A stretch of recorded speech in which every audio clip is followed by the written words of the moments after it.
Test.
All right, looks like we're gathering well.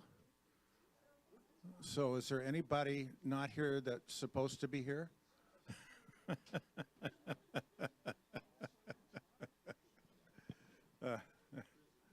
All right, well let's begin. As you can tell, Chuck is not here, and I am not him. He decided he knew the storm was coming, so he fled to the tropics, right? And he's going to be gone for 3 weeks, so unfortunately you have me. Oh yeah, there you go. All right, well, we're going to continue on with Galatians. Chuck and I talked about what you did last week and the week before, but going to take a little different tact, although we'll eventually get back to the thing itself. So, hey, raise your hands if you're less than 35 years old. Yeah, I'm with you there, right? Okay, here's your first thing. I'm going to give you a phrase, and we're going to look at this sheet I gave you and go through it. And here's the phrase: "Beam me up, Scotty." All right? All right. So let's do that. You don't have to write this down here, but that phrase, "Beam me up, Scotty," who said that? Captain Kirk. And to whom did he say it? Scotty. But who was Scotty? He was a chief engineer, right? Right? He was a chief engineer. I don't do that very well, but anyway. Captain, I don't have the power. Remember that? All right. So what was he supposed to do, this chief engineer? Look at your sheet. What was he supposed to do? He was supposed to transport him. With what? A transporter. This is really a hard class, I'm telling you. All right? That transporter, if you can imagine, scrambles the molecules in a person, beams them up at the speed of light, and then puts it all back together again, and that person walks right out. And if Scotty doesn't have the power, it ain't going to work. It doesn't work anyway, but you know what I'm saying. All right. Okay, when did this happen?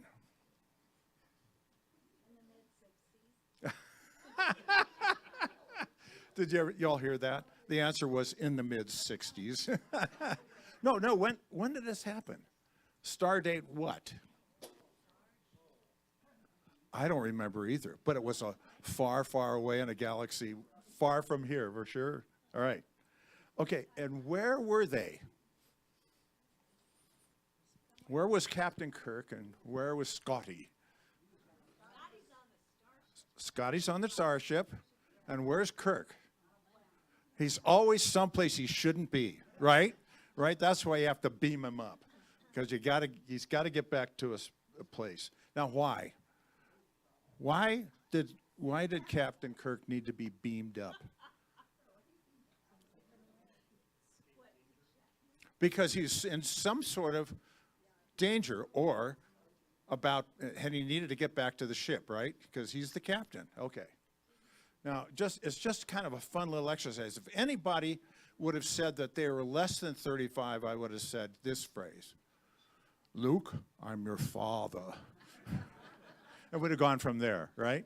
Now, you all know most of the answers to this because you know the program. And the program continues on, doesn't it? There's many of them now, right? There's more of them than Spider-Man, right? Anyway, the problem we have is that we know the backstory for all these questions, but in Galatians, you don't know the backstory very well, right? So we could go through these. Let's look at Galatians and kind of figure out the who. Who's the who in Galatians? Paul's the who. But who is Paul?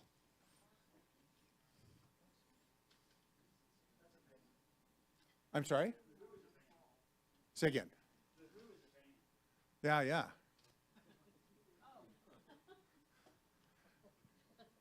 Yeah, so Paul is the apostle to Galatians, right? Y'all know what an apostle is? Anybody give me a definition of apostle? Don't look it up on AI or Google or anything like that. Someone who is sent for what reason? A specific task to carry out, right? Right. All right. Did you know Paul was an apostle before for the revelation of Jesus in his life? How do I know that?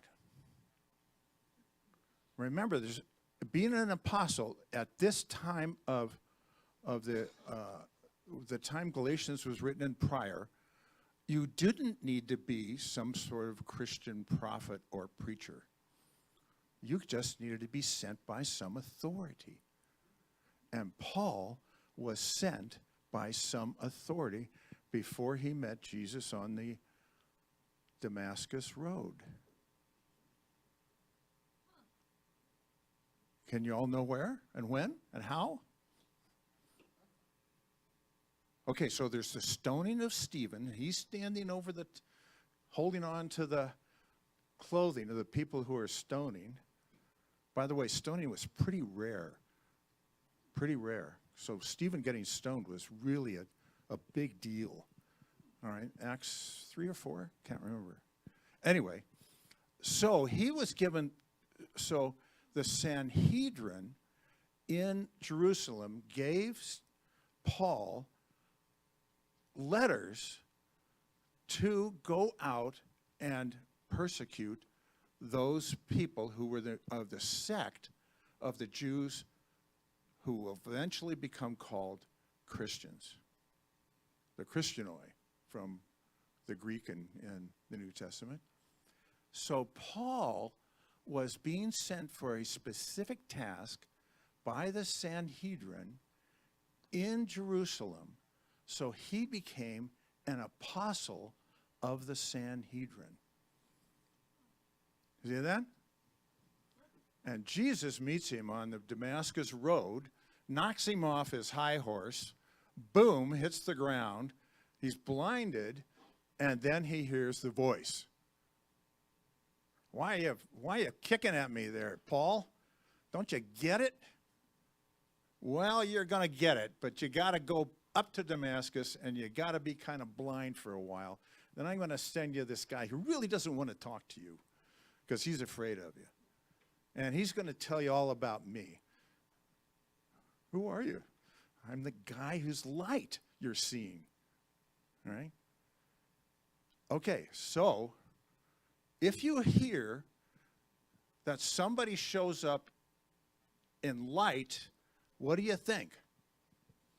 How far back in Scripture do you go? I'm sorry? There's the Transfiguration. That's pretty far back. That's a little bit, that's a few years. Yeah. How about going back further? Creation. If you don't know where to begin, begin in the beginning. It's the creation, right? In the beginning, God created the heavens and the earth. Now, the earth was dark and void, and the Spirit of God was hovering over the chaotic waters. And God said, let there be light. And God said, ooh, that light is pretty good. So I'm going to separate the light from the darkness. The light he calls day, and the darkness he calls night. And there's evening and morning the first day. Okay? It goes all the way back. Light peppers the whole story all the way through until we come to the very end of the book of Revelation. All right. So just remember, if you don't know where to go to the beginning. It's a fun place to go. Okay, what have we done? The where, the what? Okay, so we know Paul is this apostle even before he became a Christian. Now, or before, he was a Jew, and he became an apostle because Jesus sent him after appearance to him, right? All right, so where is Galatians then? Where is this letter being sent by Paul to Galatia? I think Chuck talked about this. Do you remember? It's in where? What country is it located in now? Turkey. It's in north central Turkey. Yeah. It's fun to go to Turkey. Turkey's a big country. It's a huge country, right? Jeannie and I and several others have been several times to Turkey and in smaller places. But I'll tell you, one of the most amazing places is Istanbul. 15 million people and counting. A big city. It's where East meets West. Literally, the East meets the West. All right. When did this happen? About 50 to 52 AD, right? Only 20 years, approximately 20 years after the death, resurrection, and ascension of Jesus. Only 20 years. And 20 years before what event in Jerusalem?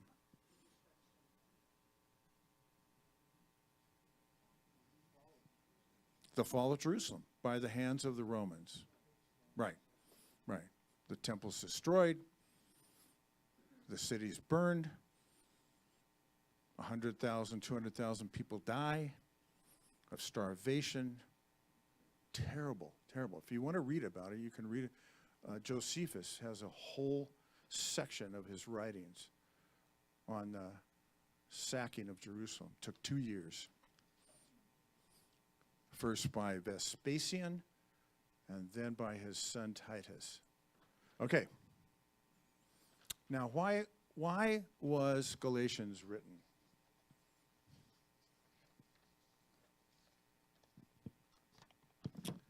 Well, that's where the story becomes tough. And the writing of Galatians, even Peter says, you know, our brother Paul, he's really a smart guy, but sometimes I do not understand what he's doing or what he's writing. He really did say this, all right? Yeah, it's difficult to understand. And if you don't understand the backstory of the Jewish believers in Jesus, then you can't understand Galatians. So we're going to do that. All right. But we have to really, really go backwards, but not too far. So what is Chuck and Brett talking about in services? The book of Daniel, right? Book of Daniel. And where are the Jews, the people of God at this point, where are they in history? They're in Babylon. The Babylonians are the world power of its time, and they like to conquer. But not only do they like to conquer, they like to export. And they export all kinds of stuff, including people. And they take a lot of the really smart people back to Babylon. By the way, where's Babylon? A little farther up. Iraq.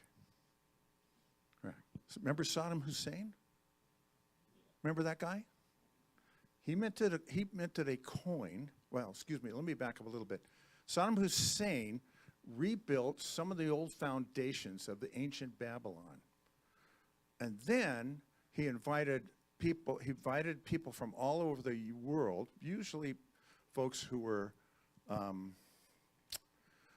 would say journalists, and they showed up, including one American, by the way, and to celebrate this, his particular reign and his authority.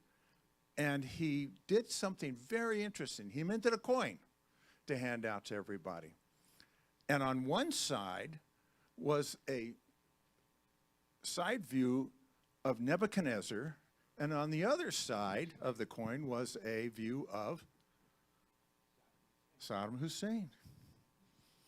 He thought he was going to become the next Babylonian great king, and he likened himself unto Nebuchadnezzar.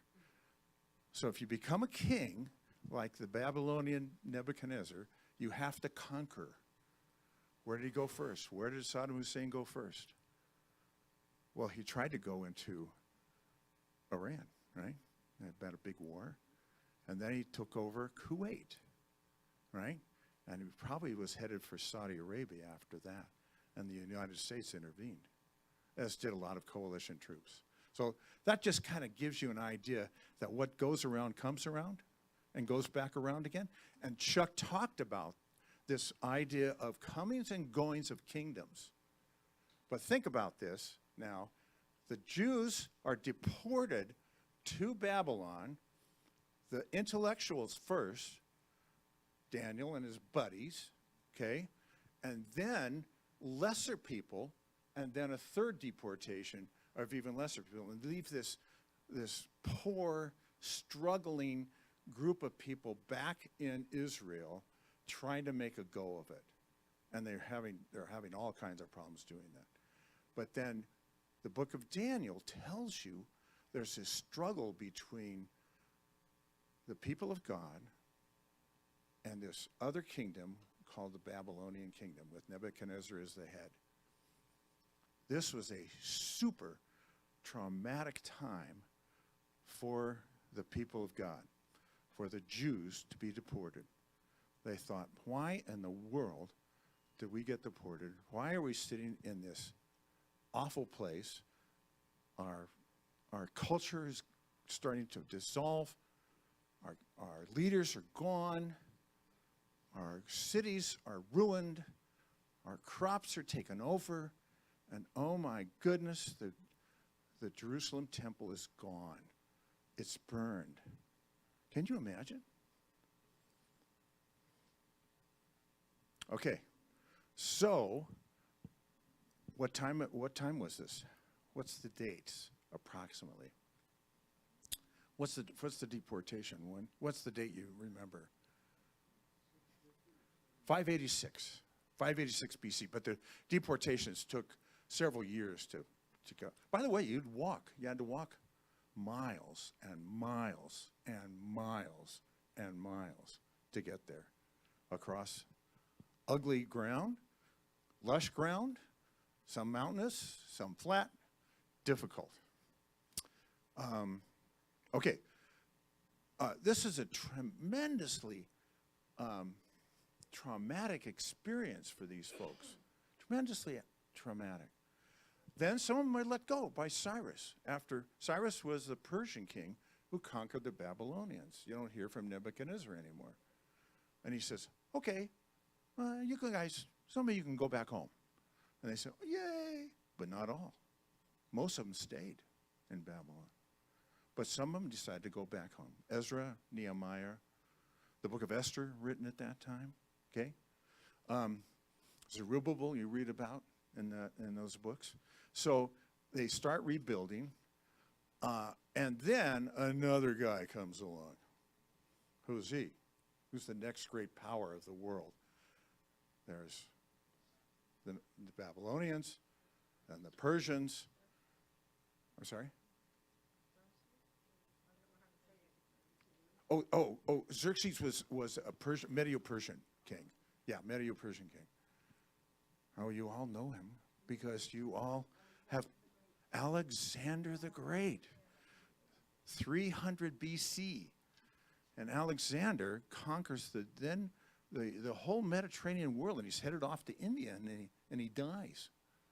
What, some people think he was actually poisoned. Others think he just died from some disease. Or somebody did away with him.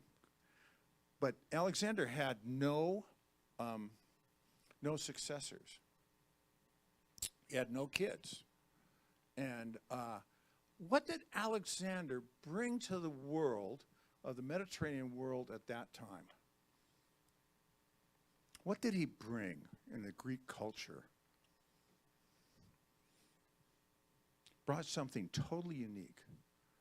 Totally unique. Pardon? You got nothing. You'll recognize this when I start telling you. Give you multiple choice. Well, let's just talk about it briefly. He brought something called Hellenism, which is the Greek philosophy. And what's the central point of Hellenism? I do not know where the word Hellenism comes from. Don't ask me. I don't know. My mother was named Helen, and so that's always kind of stuck with me. All right. Man is the measure of all things. And I would write that down. Man is the measure of all things. Oh, they had their gods, no doubt. They had their Greek gods. But their Greek gods, as time went by in Hellenism and in the Greek philosophy, the Greek gods started looking more and more like you and I. They had power, but they squabbled, and they fought, and they beat up on one another, and you had to negotiate with them, just like you'd negotiate with a powerful neighbor. Hey, my wife is pregnant. I don't want her to die. I wonder what I should sacrifice to that guy called, right? Never for that to happen. They also bought health care. Health care. I've been in one of their Greek hospitals called the Asclepion, because the god who ran the hospital was Asclepius. Some of it was pretty good. Some of it was pretty lousy. Right?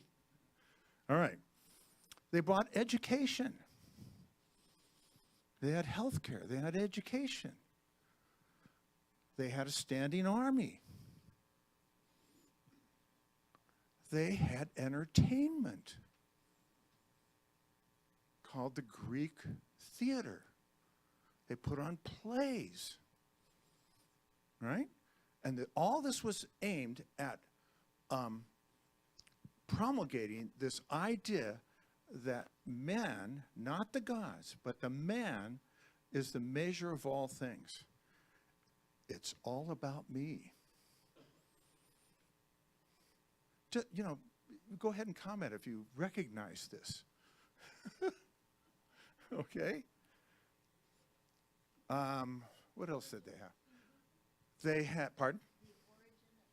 Humanism. That's pretty good because it's all about humans, right? It's all about the individual. They had art, and they had magnificent art. Magnificent art. Some of their mosaics are outstanding. Sculpture. Crazy amounts of gorgeous sculpture. I was in a city in Jordan. It was built by the Greeks and the Romans. They had a pillar there that was, I could get about like this, stood way up tall. And it stood there for 1,000 years, right? With earthquakes going on all the time in that area of Jordan. So our guy took a fork, and the pillars, by the way, are not solid pillars. They're built by making one cylinder and then stacking it and stacking it and stacking it up. So it's a whole bunch of different cylinders. He took a fork and stuck it between those cylinder pieces, right? And then he went, watch this. And he pushed on the thing, on the whole darn thing. And the fork goes. It was built so if there was an earthquake, it would roll with the punches. And it has stood there ever since. You still go see it. Amazing. Also been in one of their theaters. Remarkable. I've been in 5 of their theaters. Yeah. Amazing stuff. How many of you go to the movies? How many of you scroll them on Netflix? You know? Yeah. You know, on Netflix. How many of you went to public school? How many of you like plays and theater? Yeah. How many of you sent your kids to people like me? Yeah. What do we want our economy to look like? Affordable. We want affordable health care. We want affordable housing. The Greeks provided that. And then came the Romans. And the Romans decided, hey, this Greek thing's pretty good, but we're going to expand that. We're going to make our cities unbelievable. Unbelievable. Anybody been to Rome? Seen the Arc de Triomphe? Yeah? Okay. Well, anyway. So back to the Jews in Babylon that have now returned to Jerusalem and are rebuilding it. While they're in Babylon, they've realized they don't have any place to worship. So what do they develop? Anybody? Synagogue. Synagogue comes directly out of Babylon. Don't know how long or when it started, but they brought back their idea of synagogue. And they run right into the Greek-Roman world eventually. And then in Galatians 4:4 says, and then God sent his only son at just the right time. If you don't remember any verse out of Galatians, remember Galatians 4:4.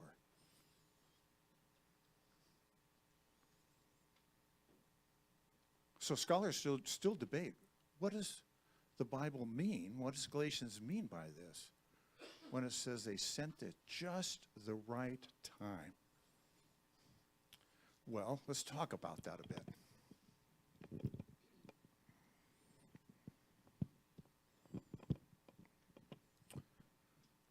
When the Jews came back to Jerusalem and rebuilt the country, and then it was taken over by the Greeks, and then eventually the Romans, they had to decide, what are we going to do with this new philosophy and these new conquerors, these Greek-Roman people?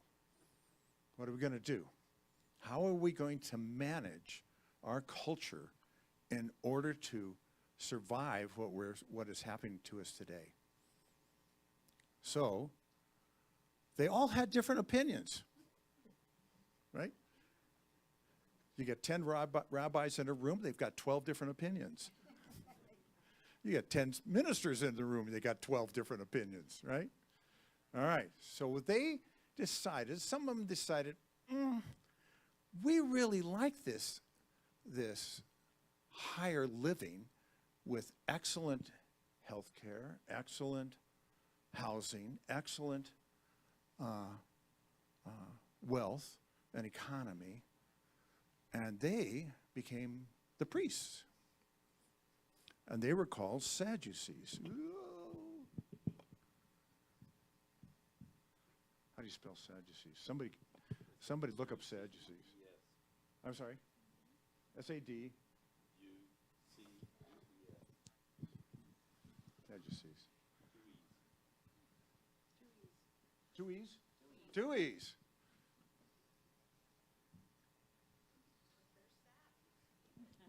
Yeah, two E's, thank you.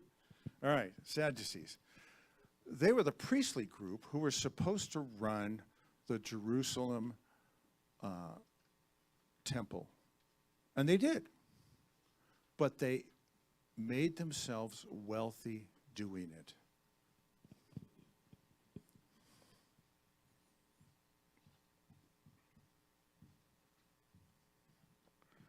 Multiple rooms, magnificent architecture, amazing mosaics on their floors, wealthy, wealthy, wealthy, at the expense of the common folks.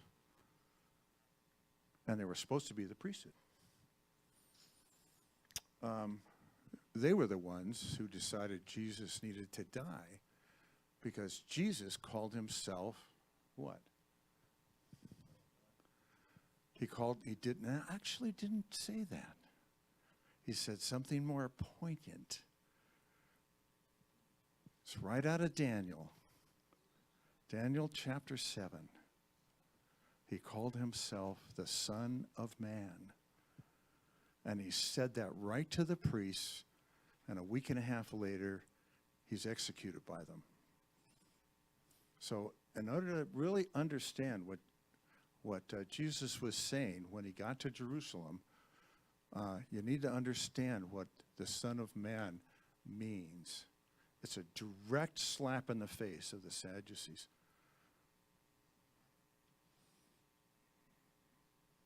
Son of Man.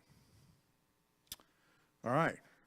So these guys really liked Hellenism, and they decided, well, we want to keep our jobs.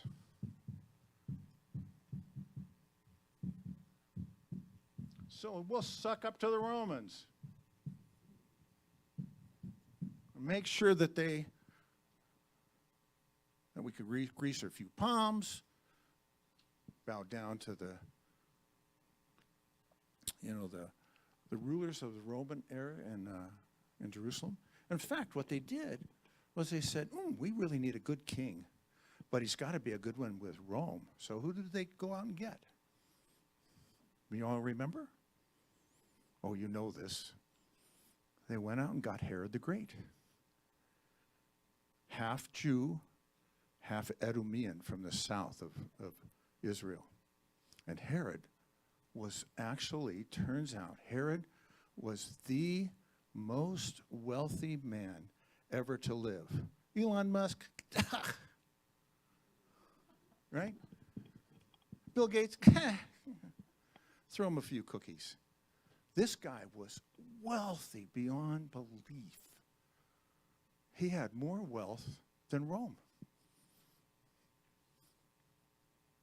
All right, we could talk about how he did that, but just take it for word. We could talk about. You know who really knows this about Herod the Great is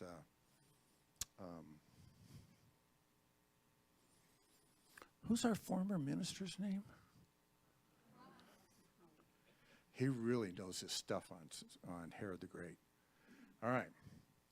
So there was another group around who said, we don't really like this Hellenistic stuff. We don't like all this falderall because it's ruining our culture and it's corrupt. And they wanted to keep the pure word of Scripture for everyone, particularly themselves. And they were known as the Pharisees.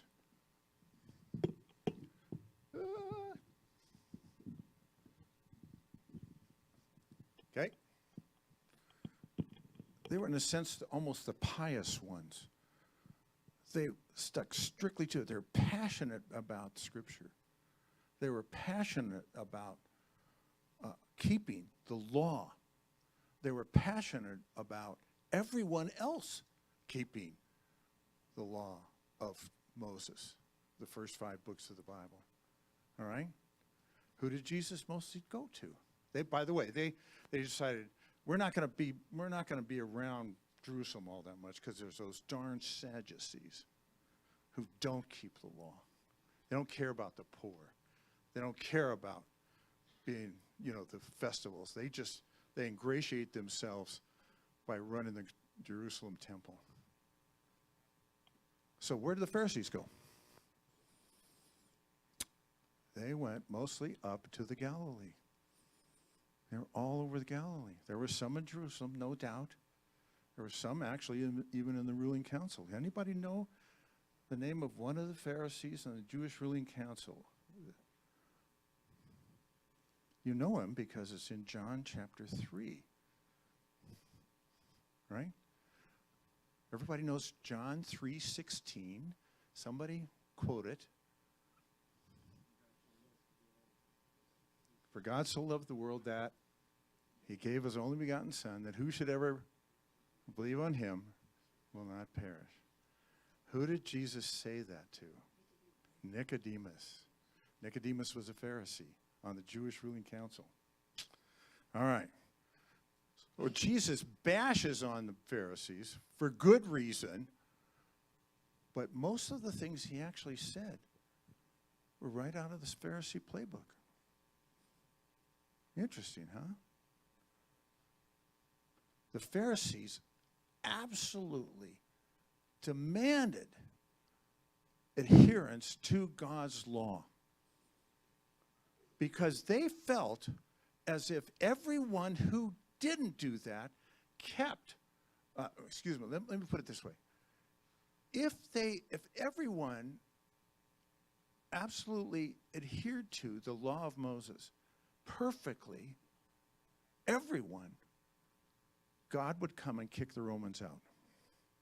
That's what they believed.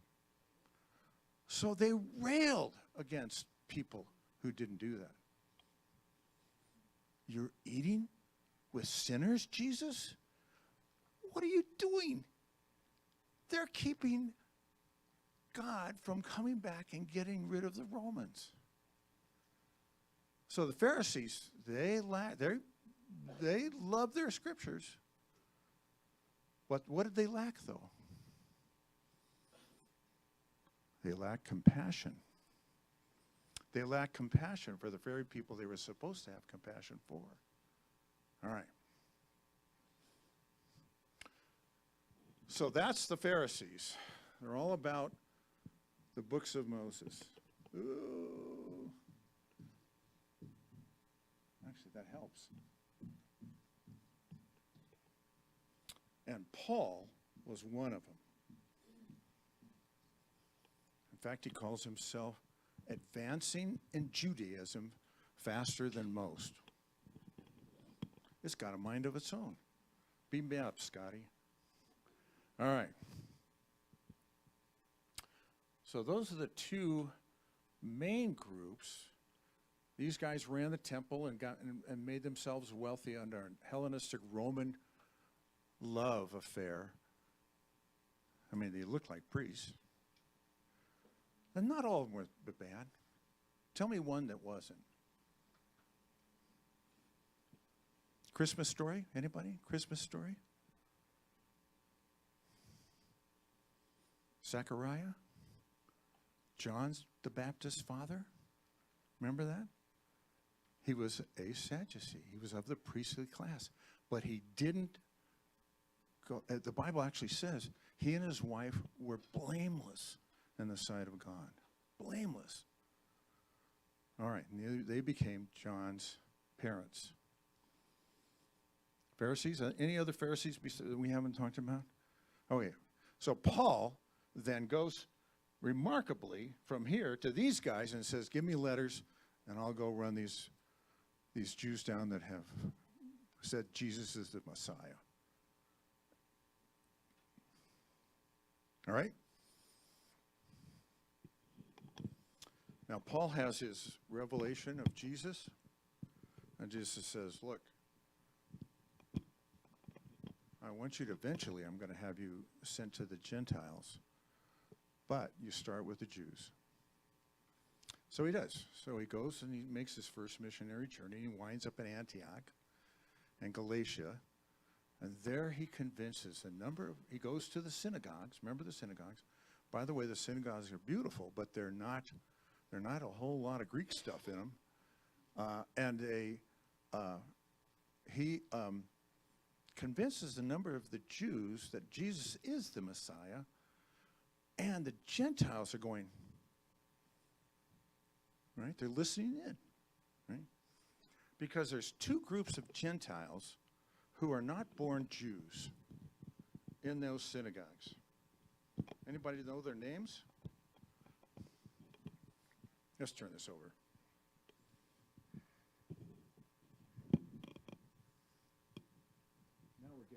Now we're getting down to Galatians in a real solid fashion. Well, in every city where Jews have a synagogue, there are three groups of people who go. One, those who are born Jewish.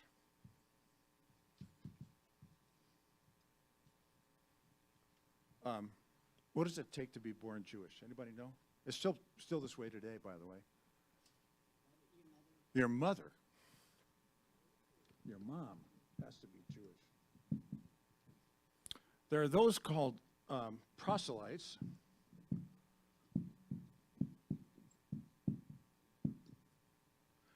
Sorry about that. Holding this microphone and doing this gets a little thumpy, doesn't it?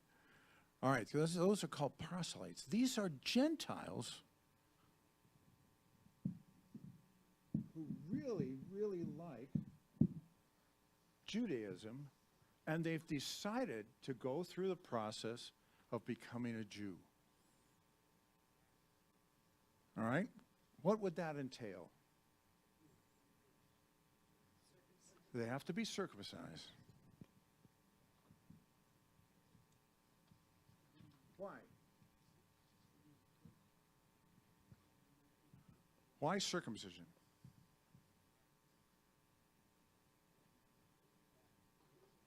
Way back to whom? Abraham, the father of us all, in one real sense. Abraham, father of the great religions of the world, really, right? Abraham was supposed to circumcise his entire household. The household is, by the way, in Hebrew is called the Beit Ab, the house of the father. Beit Ab. So he was supposed to circumcise all the Beit Ab. It's a big deal. But also, you pledge your allegiance to the books of Moses. Okay. And that's what these Gentiles did. So they're called proselytes. And there's a whole bunch of others called God-fearers.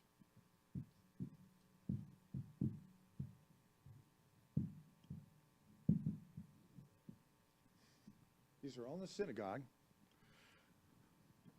Tell me a prominent God-fearer in the scriptures. Anybody? Cornelius? Remember him? The centurion? Right? Remember the story? What's the story?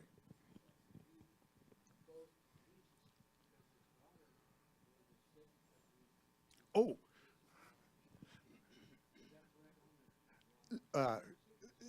Yeah, this guy, yeah. Yes, there's that one. I'm thinking about somebody else. Sorry. So,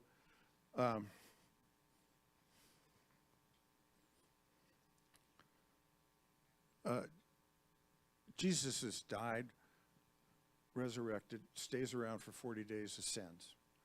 And everybody's sent out. And Peter is one of them. Peter finds himself in a place called,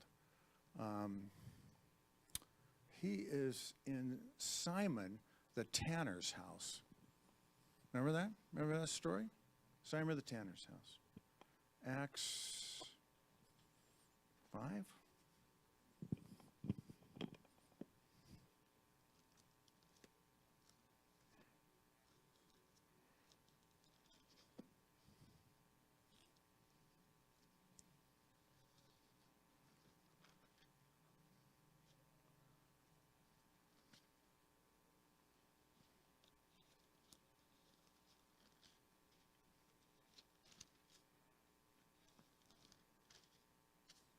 It's Ananias and Sapphira.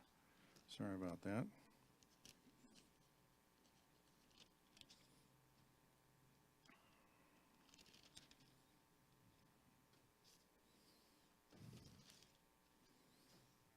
No, I feel bad. Don't remember where exactly it is. Simon Sorcerer's not a good guy. He's actually Jewish.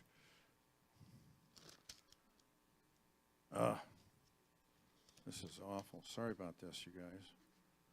It could be in the gospel. Anyway, hey, so let's go back. So Simon is in So Peter is in Simon's house, and remember he goes up on the roof and he lays down, he has a nap, and he sees this vision of a sheet coming out of the sky, and this voice says to him, Simon, rise and eat. And it's got all these crawly things that are unclean, right? And this happens 3 times, right? And he wakes up and he goes, knock, knock, knock at the door. He goes down, and there's some emissaries from Cornelius, and said, hey, look, there's this guy, he's a centurion, and he's really interested in this Christianity stuff, in this Jesus stuff. He wants you to come to the house. And he said, now, wait a minute, I'm a Jew. I'm not even supposed to walk in the door of that house. But then God has shown me what I call unclean is not necessarily unclean. I'll go with you. Remember, he goes into the house, and Cornelius has his whole family plus his neighbors. And they walk in, they start talking about it. The Holy Spirit falls, and Peter says, oh my gosh, I'm not even supposed to be in this house. And look what's happening. All these Gentiles are coming into the kingdom. Remember that story? Remember that story? Here's what's funny. You and I would never, ever, ever stay in Simon the tanner's house. Ever. I wouldn't. You wouldn't. Why not? It smells terrible. Terrible. The tanner, they use all kinds of chemicals. Plus, every morning they go out and they scrape up the dog dew and mix it in with those chemicals to make those tanning. It smells terrible. Ugly. Not only that, Simon and his wife are unclean because they have rashes all the time on their arms from mixing the chemicals and the dog poop. Right? Thank God for Simon the tanner. Without it, we wouldn't have the Dead Sea Scrolls. We wouldn't have our Bible because, pardon? Acts 10. Acts 10. I didn't go far enough, did I? Acts 10. Read it. Read it. Simon the tanner. I mean, we can hardly stand to be downwind of a dairy that doesn't use, right? Right? Sorry about that, all you who are dairy folks. So, Cornelius was a God-fearer.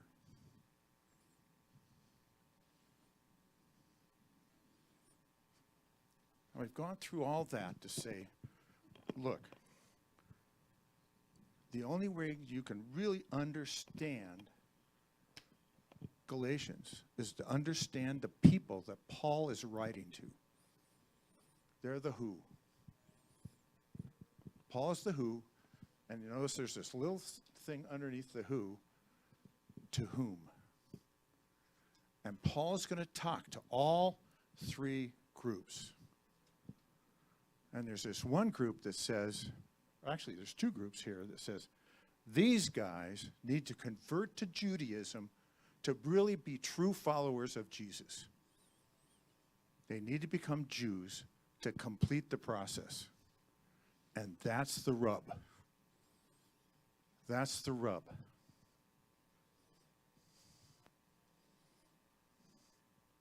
And they got to deal with all this stuff too. Okay? Does that make sense? Here's the group he's going to go to.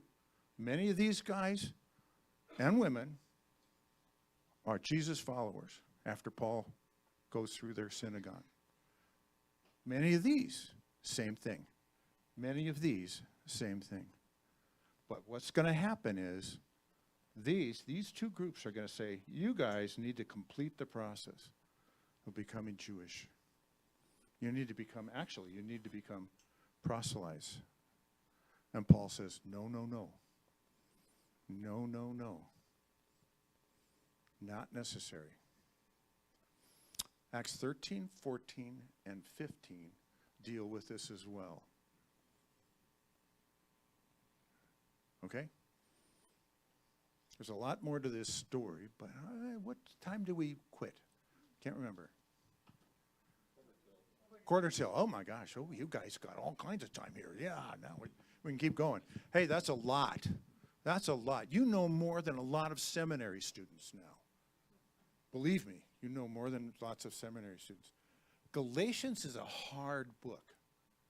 It's hard to understand. Unless you understand this and this, it's really hard to understand. But principally this. And the fact that the Greeks are around, and there's lots of folks who like Greek stuff, and we're some of them. I mean, I like my house. I have art in my house. Really beautiful stuff, right? Oh, I'm in healthcare, or at least I was. But I like good healthcare. I like a nice, solid economy.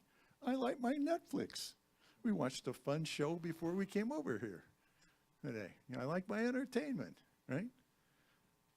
Right? Jeannie and I really like theater. Musical theater, actually, is what we like a lot. So been to New York, to musical theaters, right? We like our Hellenism. All right? But it can get in the way. Anyway, nothing wrong with it if you keep it in the right perspective, right? Don't neglect going to your doctor because you don't want to be a Greek. If you need to go, go. All right. Okay, so actually, we should probably quit right there because that's a lot to absorb. And if you get this understanding of what Paul was trying to do with the Galatians, it makes a big difference. And how they're being pulled one way or the other. These guys are saying, look, we don't want all that Gentile Hellenistic stuff coming into our synagogue. No way. And Paul is saying, no, wait a minute. We don't want to leave them out either. We don't want to leave them out. You guys are all followers of Jesus. Come on. Give these guys a break. Let's have a little compassion. The Pharisee who goes to Damascus to make all these arrests eventually says, you got to have some compassion here. Okay? And that's the whole thing of Galatians. And Paul's going to defend that in his letter to the Galatians. We'll get into the actual scripture of it here next week. But let's quit there. Unless you have questions. That's a lot of stuff, isn't it? It's a lot of stuff. Had any of you heard any of that before? You've heard some of it. Some of it you've heard, right? So is there still a town on the area where Galatia was, or? Oh, that's a good question. That's a good question. Somebody else asked me that same question the other day, and I do not know. I've been to a lot of sites in southern and southeastern Turkey. Been to Istanbul 3 times, and I cannot tell you. Pardon? We've been to Laodicea, Colossae, Hierapolis, Ephesians. We've been to all those, but I cannot remember if we've been that far. We have not been that far up into Turkey. That's more the north-central portion. Ankara, the capital of Turkey, is far north-central. Okay, well, anyway, hey, next week we'll get into the heart of it, but don't forget this. This is really, really, really important. We'll review it next week, and we'll get into the actual study next week. Oh boy. All right.